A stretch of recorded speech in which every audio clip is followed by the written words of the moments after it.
Hi friends, welcome to Rajahmundry home recipes. కందతో ఎవరు చూపించిన విధంగా మంచి రెసిపీ అయితే మీకు చూపిస్తున్నా. కంద అంటే ఇష్టపడని వాళ్ళు కూడా లొట్టలేసుకుంటూ మరీ తినేస్తారనుకో. చేప సొన వేపుడు తింటే ఎలాంటి ఫీల్ ఉంటుందో కంద వేపుడు తిన్నప్పుడు కూడా అలానే ఫీల్ అవుతారు. కందతో ఫిష్ ఫ్రై ఎలా చేయాలనేది ప్రీవియస్గా వీడియో చేశాను. ఎవరికైనా ఇంట్రెస్ట్ ఉంటే డిస్క్రిప్షన్లో లింక్ అనేది ప్రొవైడ్ చేస్తాను, చెక్ చేయండి. కంద కట్ చేసేటప్పుడు కానీ తినేటప్పుడు కానీ నాలిక దురద పెట్టకుండా ఉండాలి అంటే ఎలాంటి టిప్స్తో క్లీన్ చేయాలో ప్రీవియస్గా వీడియో చేశాను. ఇంట్రెస్ట్ ఉన్న వాళ్ళు డిస్క్రిప్షన్ అయితే చెక్ చేయండి.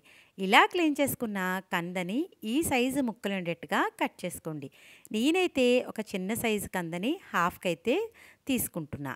చూశారు కదా, ఇలా కట్ చేసి పెట్టుకున్న కంద ముక్కలన్నీ కూడా ఒక బౌల్లోకి అయితే ట్రాన్స్ఫర్ చేసుకోండి. ఇప్పుడైతే కందనైతే వేయించుకుందాం. ప్యాన్లోకి ఆయిల్ వేసుకొని ఆయిల్ హీట్ అయిన తర్వాత కట్ చేసి పెట్టుకున్న కంద ముక్కలు వేసుకొని ఫ్లేమ్ని లో టు మీడియం ఫ్లేమ్లో పెట్టుకుని కందను ఒక 10 నిమిషాల పాటు ఫ్రై చేసుకోండి. మరీ మనకి డార్క్ కలర్ ఏమీ అవసరం లేదండి. 10 నిమిషాలు ఈ విధంగా ఫ్రై చేసిన తర్వాత ఫోర్క్ కానీ లేదు అనుకుంటే గరిటె కానీ గుచ్చారంటే కంద ఈజీగా బ్రేక్ అయిపోతే కనుక ఫ్రై అయిపోయినట్టు.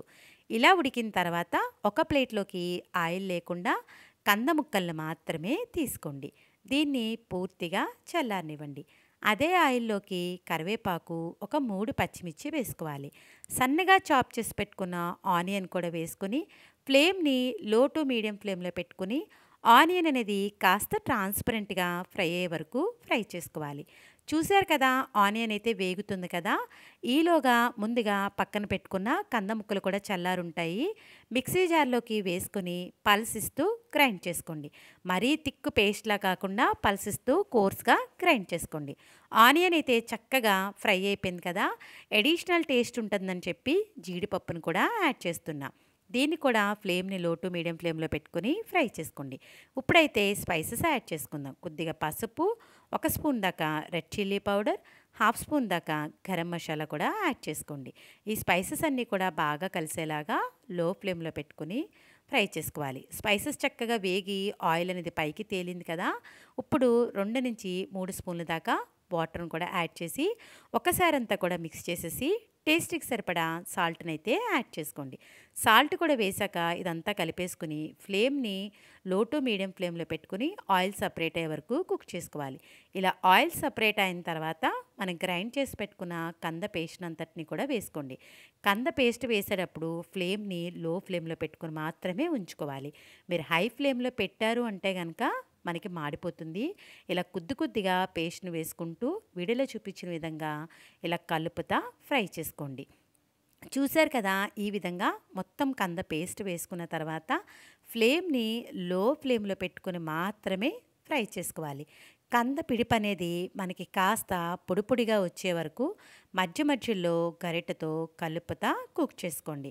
ఇది వేగడానికి చాలా టైం తీసుకుంటుందండి. మినిమం 15 మినిట్స్ అయినా కూడా లో ఫ్లేమ్లో అటు ఇటు కలుపుతా ఫ్రై చేసుకోవాలి. అప్పుడే మనకి కర్రీ అనేది టేస్ట్ ఉంటుంది.